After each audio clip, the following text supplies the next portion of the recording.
नमस्कार, स्वागत है आप लोगों का दोबारा से पंचायती राज व्यवस्था की कक्षा पर।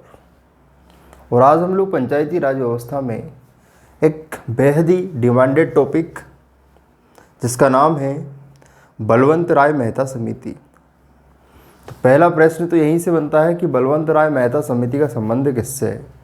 तो बलवंत राय मेहता समिति का संबंध बेटा पंचायती राज व्यवस्था से है। पहला प्रश्न तो आपको ये बनेगा ही बनेगा और अपने को बनाना भी है, ठीक है। अब यहाँ से प्रश्न कैसे पूछे जाएंगे वो आपको देखना है, ठीक है। तो हम लोग स्टार्ट करते हैं बिना समय गंवाए, क्योंकि समय बहुत इंपॉर्टेंट है। और कहा भी गया है कि समय को जो बर्बाद करता है समय उसे बर्बाद कर देता है। तो दोस्तों, मैं आपसे उम्मीद करता हूँ कि आप लोग उठ गए होंगे, और अगर नहीं भी उठें तो आप बहुत जल्दी उठें और अब जो भी समय आपके पास बचा है उसका सदुपयोग करें, क्योंकि बेटा समय के पास इतना समय नहीं है कि वो दोबारा आपको समय दे। आप मेरी बात समझ गए होंगे। आप हमेशा ज़िंदा रहें। सोया हुआ इंसान मुर्दे के समान होता है, ठीक है। चलो, तो हम लोग स्टार्ट करते हैं। क्या है बलवंत राय मेहता समिति, और बलवंत राय मेहता समिति से प्रश्न कैसे पूछे जाते हैं इसके बारे में अपना चर्चा करेंगे, ठीक है। और इसमें अगर आपको कोई भी डाउट हो तो आप कमेंट बॉक्स में अपने डाउट्स मुझे लिख सकते हैं। और अगर आप लोग चाहें तो आप मेरे व्हाट्सएप नंबर 8234944831 पर भी मुझे 24/7 बाय व्हाट्सएप पे आप अपने डाउट क्लियर कर सकते हैं, ठीक है। 1% भी किसी को भी कोई समस्या हो तो, ठीक है बेटा। क्योंकि डाउट अगर आपके नहीं क्लियर होंगे तो कोई मतलब नहीं है पढ़ाने से और ना ही पढ़ने से। तो ये बात आप बहुत अच्छे से समझते हैं, ठीक है। तो स्टार्ट करते हैं। क्या है आज का प्रोग्राम। तो यहाँ लिखा है बलवंत राय मेहता समिति, ठीक है। तो ये समिति जब गठित की गई तो इसका अध्यक्ष हुआ करते थे कौन? बलवंत राय। अब बलवंत राय मेहता समिति का नाम बलवंत राय मेहता समिति इसलिए पड़ा क्योंकि जो व्यक्ति प्रेसिडेंट होता है, मतलब अध्यक्ष होता है, उसी के नाम पर अपन क्या कर देते हैं, उसी के नाम पर अपन समिति का नाम रख देते हैं। इसलिए समिति का नाम क्या पड़ा? बलवंत राय मेहता समिति। अब बलवंत राय मेहता समिति में ये समिति बहुत ही क्या लगाएगी? बल लगाएगी। सर किस बात के लिए बल लगाएगी? कोई फिजिक्स पढ़ रहे हैं अपन? नहीं बेटा, पंचायती राज ही पढ़ रहे हैं। लेकिन ये सिफारिश करेगी कि अपने को पंचायती राज जो व्यवस्था अपन लागू करने वाले हैं देश में वो कैसी होना चाहिए, ठीक है। सरपंच होना चाहिए कि नहीं होना चाहिए, जनपद सदस्य होना चाहिए कि नहीं होना चाहिए, जिला पंचायत होना चाहिए कि नहीं होना चाहिए, गाँव में व्यवस्था हो कि जनपद में हो कि जिले में हो, इस तरह की व्यवस्थाओं के क्या करेगी? चर्चा करेगी और एक में रिपोर्ट पेश करेगी। और वो रिपोर्ट जब पेश होगी तो आखिरी में रिजल्ट ये निकलेगा, कई समितियां बनेंगी और हर समिति अपनी एक रिपोर्ट पेश करेगी कि कोई बोलेगी कि एक काम करो पंचायत बनाओ गांव में, कोई समिति बोलेगी नहीं पंचायत बनाने की कोई गारंटी नहीं है, कोई समिति बोलेगी भैया जनपद हटा दो डायरेक्ट जिले को रखो, तो बस 2 ही व्यवस्था रहेगी। तो इस तरह की अलग अलग समितियां अलग अलग क्या देंगी? सिफारिशें देंगी, ठीक है बेटा। तो बलवंत राय मेहता समिति ने किस बात पर बल दिया इसकी चर्चा अपन आज करेंगे और ये प्रश्न पूछा भी जाता है, ठीक है। सबसे पहली चीज़ तो ये है कि बल देगी, साथ में राय भी देगी। अब कैसी राय देगी कि देश में पंचायती राज व्यवस्था कैसी होना चाहिए। और अगर आपसे क्वेश्चन पूछा जाए ना कि वर्तमान में जो पंचायती राज व्यवस्था चल रही है, वर्तमान में जो पंचायती राज व्यवस्था चल रही है वो किसकी देन है, तो आपको लिखना है कि वो भाई साहब बलवंत राय मेहता समिति की देन है। किसकी देन है? बलवंत राय मेहता समिति की देन है। वर्तमान में कैसी व्यवस्था चल रही है कि भैया एक गांव होता है, फिर उसके बाद जनपद होता है, फिर उसके बाद जिला होता है ना। तो सुजालपुर वाले क्या बोलेंगे? गांव, फिर उनका जनपद क्या लगेगा? सुजालपुर, फिर जिला सबका शाजापुर। काला पीपल वाले क्या बोलेंगे? गांव पोचानेर, फिर जनपद काला पीपल, फिर जिला शाजापुर। तो हर तहसील में अपना अलग अलग क्या होते हैं? जनपद होते हैं। इतनी बात आप समझ में आ गई, ठीक है। अच्छा, तो भारत में जो वर्तमान में जो व्यवस्था चल रही है, जो मैंने आपको 3 नाम बताए, गांव के, पंचायत के और जिले के, इस प्रकार की जो व्यवस्था है इसे कहते हैं त्रिस्तरीय व्यवस्था। इसे क्या कहते हैं? त्रिस्तरीय व्यवस्था कहते हैं। त्रिस्तरीय मतलब 3 स्तर, गांव जनपद जिला, गांव जनपद जिला। कितने स्तर हो गए? 3 स्तर हो गए ना बेटा। चलो, तो ये जो स्तर बताए ये किसने बताए? तो ये बताए बलवंत ने, ठीक भाई। आगे देखते हैं। अब भारत में पंचायती राज के सुदृढ़ीकरण हेतु गठित की गई। सुदृढ़ीकरण मतलब सुदृढ़ करना, व्यवस्था को बिल्कुल क्या करना, स्ट्रॉन्ग करना, लोहे जैसी। तो इसलिए इस समिति का क्या किया गया, गठन किया गया। ठीक है, तो बताइए क्यों या काय के लिए। तो भारत में पंचायती राज व्यवस्था को क्या करना है, सुदृढ़ करना है। अभी तक देश में पंचायती राज व्यवस्था नहीं है। अभी बात कर रहा हूँ, ये समिति जब बन रही है ना, तब पंचायती राज व्यवस्था नहीं थी। तो हुआ क्या था, कुछ ऐसे कार्यक्रम चलाए गए सरकार के द्वारा गांव लेवल पर, ताकि गांव के भी लोग उसमें क्या हो सके, शामिल हो सके उन कार्यक्रम में, और उन कार्यक्रम के माध्यम से गांव का विकास किया जाता था। लेकिन होता क्या है कि जहाँ पेट होता वहाँ भूख होती है। वो जो कार्यक्रम चलाया गया उसका नाम था सामुदायिक विकास कार्यक्रम। सभी समुदाय के लोग मिलकर विकास करते थे गांव का, लेकिन जहाँ पेट है वहाँ क्या है, भूख है। वो सारे भ्रष्टाचारी हो गए उसमें, कोई ढंग से काम ही नहीं करता था, ना ही कोई गांव वाला उसमें भाग लेने गया। ठीक है, तो वो क्या होगा, कार्यक्रम फेल हो गया। उस कार्यक्रम का नाम था सामुदायिक विकास कार्यक्रम। बोलो 3 बार, सामुदायिक विकास कार्यक्रम, सामुदायिक विकास कार्यक्रम, सामुदायिक विकास कार्यक्रम। 1952। तो सामुदायिक विकास कार्यक्रम में कोई भी बा नहीं आया, एक भी नहीं आया, एक भी बा नहीं आया, मतलब 1 बा भी नहीं आया। तो बा वन। तो जब बा हो नहीं आएंगे तो बताओ कार्यक्रम सक्सेस होगा क्या, नहीं होगा ना। तो ये समिति हुआ क्या था, देखो आगे बात करते हैं। तो भारत में पंचायती राज के कैसे सुदृढ़ीकरण हेतु इसको गठित किया गया। स्थापना जनवरी का महीना था और सन है 1957। प्रश्न डायरेक्ट पूछा जाता है कि बलवंत राय मेहता समिति की स्थापना कब की गई थी। तो आप लोगों को याद रखना है कि बलवंत राय मेहता समिति की स्थापना 1957 में की गई। बेटा कब की गई, 1957। सर इसको कैसे याद रखेंगे, बहुत सारी समिति आएंगी, बहुत सारे सन आएंगे। बेटा याद की तो आप टेंशन ही छोड़ दो, अपुन है ना ऐसे। बलवंत को जब अपन देखते हैं तो बलवंत में लास्ट में देखो, बलवंत मतलब क्या आ रहा है, ता आ रहा है। और सात, जब सात बोलते हैं सात में भी लास्ट में क्या आता है, ता आता है। तो बलवंत जो ता दिख रहा है ना, इसको सात बना दो।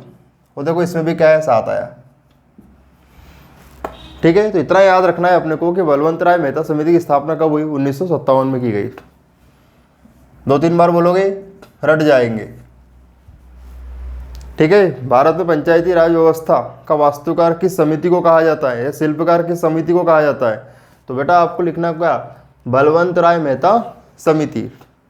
इतनी बात समझ में आ गई। स्थापना 1957। कितने स्तर बताए, 3 स्तर बताए। और काय से संबंधित है, तो पंचायती राज व्यवस्था से संबंधित है। बातें समझ में आ गई। चलो नेक्स्ट देखते हैं कि समिति की स्थापना करने की जरूरत क्यों पड़ी। What a reason for established, काय के लिए एस्टेब्लिश्ड की गई, क्या कारण था, देखते हैं। यहाँ समिति सामुदायिक विकास कार्यक्रम 1952। भाई नेहरू जी ने एक प्रोग्राम चलाया कि समुदाय के लोग, मतलब जो भी लोग आपस में रह रहे हैं, वो सब मिलकर आपस में विकास का कार्यक्रम चलाएंगे। गांव गांव में कार्यक्रम चलाया गया। लेकिन मैंने फिर बोला, जहाँ पेट होता है वहाँ भूख होता है। कुछ भ्रष्टाचारी आए और सब कुछ खा गए। बड़े टेंशन में हो गए नेहरू जी और कहने लगे कि भैया ये कार्यक्रम जो अपने चलाया था ये तो भ्रष्टाचार की भेंट चढ़ गया, इसका क्या किया जाए। तो भैया इसका क्या किया जाए, तो इसका ये किया जाएगा कि यहाँ समिति सामुदायिक विकास कार्यक्रम 1952 और एक और कार्यक्रम था, भ्रष्टाचार की कमी हो रही थी तो सरकार ने एक और कार्यक्रम चला दिया, राष्ट्रीय प्रसार सेवा योजना 1953। एक 52 में बेटा और एक 53 में। तो समुदाय में कौन रहते हैं, बा रहते हैं। समुदाय में कौन रहते हैं, बा। हमारे समुदाय में कौन रहते हैं, बा रहते हैं। तो बा से क्या बन जाएगा, 52। फिर राष्ट्रीय प्रसार सेवा 1953। तो बा की सेवा करने के लिए एक नई समिति बनी, राष्ट्रीय प्रसार सेवा योजना। ये कब बनाई गई, 1953 की जांच के लिए। इस समिति की क्या की गई, स्थापना की गई। सर थोड़ा कम समझ में आया। देखो बेटा, सरकार ने जब गांव में पंचायती राज व्यवस्था नहीं हुआ करती थी, जब गांव में क्या नहीं हुआ करती थी, पंचायती राज व्यवस्था नहीं हुआ करती थी, तब हुआ क्या कि सरकार ने एक सामुदायिक विकास कार्यक्रम चलाया जिसमें समुदाय के लोग, समाज के लोग आपस में इकट्ठा होकर गांव के लिए विकास का कार्य करते थे। ठीक भाई, ये कब चला? 1952 में। फिर 52 में एक और चलाया राष्ट्रीय प्रसार योजना, राष्ट्रीय प्रसार सेवा योजना, ये 1953 में चला। लेकिन बेटा दोनों ही भ्रष्टाचार की क्या चढ़ गए? भेंट चढ़ गए। ठीक है, भ्रष्टाचार आज भी होता है बेटा, लेकिन इतने बड़े पैमाने पर नहीं होता जितना कुछ पहले ज़्यादा होता था, अब कम होता था, है ना, ऐसे। तो इसकी जांच करने के लिए क्या बनाई गई? समिति बनाई गई। नेहरू जी ने फोन लगाया किसको? बलवंत राय मेहता को। हेलो हेलो, तो बोले हाँ साहब बोलो क्या दिक्कत है? बोले बलवंत राय मेहता जी एक राय दो यार। बोले क्या? बोले अपन ने जो सामुदायिक विकास कार्यक्रम चलाया था। बोले हाँ चलाया था। बोले राष्ट्रीय प्रसार सेवा चलाई थी। बोले हाँ चलाई थी। बोले 1952 में? बोले हाँ वो 52 और 53 वाला, ये दोनों ही प्रोग्राम किसकी भेंट चढ़ गए? बोले दोनों के दोनों भ्रष्टाचार की भेंट चढ़ गए। तो एक काम करो, इनकी जाँच करो। तो उनकी जांच जैसी की गई तो ये दोनों कार्यक्रम फेल हो गए, स्वाहा। बलवंत राय मेहता समिति ने साफ बोल दिया कि इस तरह की व्यवस्था से गांवों का विकास नहीं होगा, और जब गांव का विकास नहीं होगा तो देश का विकास भी नहीं होगा। और ये बात गांधी जी बार बार कहते थे, गांव का विकास देश का विकास, गांव का विकास देश का विकास। इतनी बातें समझ में आ गई? बोलो हाँ, बोल दिया करो भैया। ठीक है, तो इनकी जांच के लिए क्या बनाई गई? बलवंत राय मेहता समिति बनाई गई। फिर इस समिति के द्वारा सबसे पहले लोकतांत्रिक विकेंद्रीकरण शब्द का प्रयोग किया गया। लोकतांत्रिक विकेंद्रीकरण शब्द का प्रयोग किया गया। लोकतांत्रिक विकेंद्रीकरण शब्द का प्रयोग किया गया। लोकतांत्रिक विकेंद्रीकरण शब्द का प्रयोग किया गया। लोकतांत्रिक विकेंद्रीकरण शब्द का प्रयोग किया गया। तो सर ये लोकतांत्रिक विकेंद्रीकरण है क्या? तो देखो बेटा, देश की सर्वोच्च सत्ता किसके हाथ में? तो देश की सर्वोच्च सत्ता किसके हाथ में? राष्ट्रपति के हाथ में। तो बेटा सबसे बड़ी शक्ति किसके हाथ में? राष्ट्रपति के हाथ में। तो राष्ट्रपति के बाद प्रधानमंत्री, प्रधानमंत्री के बाद मुख्यमंत्री। तो देखो शक्ति धीरे धीरे कहाँ आ रही? नीचे आ रही है। शक्ति धीरे धीरे कहाँ आ रही? नीचे आ रही। तो अगर शक्ति नीचे अगर आती है तो बेटा इसे क्या कहते हैं? विकेंद्रीकरण कहते हैं। और बेटा जैसी व्यवस्था केंद्र सरकार ने अपने लिए कर रखी है, ऐसे गांव लेवल पर पूरा का पूरा प्रोग्राम होता है ना, उसको शक्ति दी गई पंचायतों को। और जैसे देश में एक राष्ट्रपति होता है ना, ऐसे गांव में भी एक राष्ट्रपति होता है, जिसे अपन क्या कहते हैं? सरपंच साहब कहते हैं। इतनी बात समझ में आ गई आप लोगों को? बोलो हाँ, ठीक। तो बेटा जब जैसी व्यवस्था बड़े पैमाने पे केंद्र में, राज्य में, ऐसी व्यवस्था गाँव लेवल पर भी कर दी गई है। ठीक है, जो कि गाँव के व्यक्ति कब तक जाते हैं वहाँ पर? छोटी छोटी शिकायत लेने के लिए। किसी की लेटरिंग चौक हो गई है ना, या नाली चौक हो गई, तो बताओ आप राष्ट्रपति जी के पास जाएंगे क्या कि साहब ऐसी ऐसी व्यवस्था है, यार हमने यहाँ पे फ़ोन लगाया नगर पालिका में, ये लोग आ नहीं रहे, हमारी लेटरिन चौक हो गई। तो वहाँ पे क्या हुआ? नगर पालिका लेवल पे की व्यवस्था कर दी कि भैया आपकी सुनवाई ये लोग कर लेंगे, नहीं पड़ी सूझ। इतनी बातें क्लियर है ना? ठीक है। तो शक्ति ऊपर से नीचे की ओर आना क्या कहलाता है? विकेंद्रीकरण कहलाता है। क्या कहलाता है? विकेंद्रीकरण, विकेंद्रीकरण, विकेंद्रीकरण। ठीक है, चलो इसको ऐसे भी याद रख सकते हैं। एक ऐसा व्रत बना लो और उसमें क्या होता है? केंद्र होता है। और देखो केंद्र से शक्तियां जा रही है, केंद्र से शक्तियां क्या हो रही है? जा रही है। तो केंद्र से शक्तियां जा रही है मतलब यहाँ बेटा राष्ट्रपति जी, और राष्ट्रपति जी से शक्तियां क्या हो रही? जा रही है।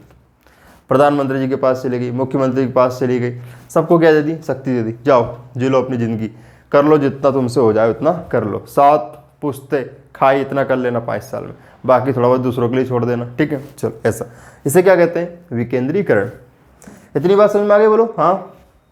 अच्छा, फिर प्रमुख सिफारिश से त्रिस्तरीय पंचायती राज संस्थाओं की स्थापना की जाए। प्रमुख सिफारिश बेटा ये बहुत ज़्यादा इंपॉर्टेंट है कि किस समिति की सिफारिश में त्रिस्तरीय व्यवस्थाओं का जिक्र किया गया। किस समिति की सिफारिश में या किस समिति ने सुझाव दिया त्रिस्तरीय व्यवस्था का? त्रिस्तरीय व्यवस्था गांव, जनपद, जिला, गांव, जनपद, जिला, गांव, जनपद, जिला, जिला, जनपद, गांव, गांव, जनपद, जिला, जिला, जनपद, गांव। Picture clear? तो ये त्रिस्तरीय व्यवस्था हो गई। और इसका 3 स्तर के प्रोग्राम किसने बताए? बलवंत राय मेहता समिति ने। इन्हें राय दी कितने स्तर बनाओ? 3 स्तर। 2 स्तर से काम नहीं चलेगा। तो प्रमुख सिफारिश समझ में आ गया बेटा? ये भी आप सीख गए, गांव, जनपद, जिला। तो उम्मीद करता हूँ बेटा कि आपको बलवंत राय मेहता समिति बहुत अच्छे से समझ में आई होगी। और सबसे पहले 3 स्तर, और आज वर्तमान में पंचायती राज व्यवस्था चल रही है, ये इन सारी व्यवस्थाओं को बारे में किसने बताया था? तो बताया था बलवंत राय मेहता समिति। और अगले वीडियो में बेटा हम लोग बात करेंगे कि बलवंत राय मेहता कौन थे। ठीक है बेटा, तो मिलते हैं हम लोग अगले वीडियो में। नमस्कार। और अपने दोस्तों के साथ इस वीडियो को शेयर ज़रूर करें बेटा, इसको लाइक करें, कमेंट करें, क्योंकि वीडियो बनाने में बहुत मेहनत लगती है, आपको भी पता है। जिस टाइम आप लोग सोते हैं उस टाइम हम लोग जगते हैं, और सिर्फ ये आपके लिए है। तो बेटा इसको शेयर ज़रूर करें, इसको लाइक करें, और उन बच्चों तक ज़रूर पहुँचाएँ जो शिक्षा से वंचित है। हम चाहते हैं कि हर घर घर में उजाला जो भी होता है शिक्षा के माध्यम से, उसमें उस तेल की एक बूंद में हमारा भी सहयोग रहे। तो दोस्तों मिलते हैं अगले वीडियो में। Bye bye, tata, see you again.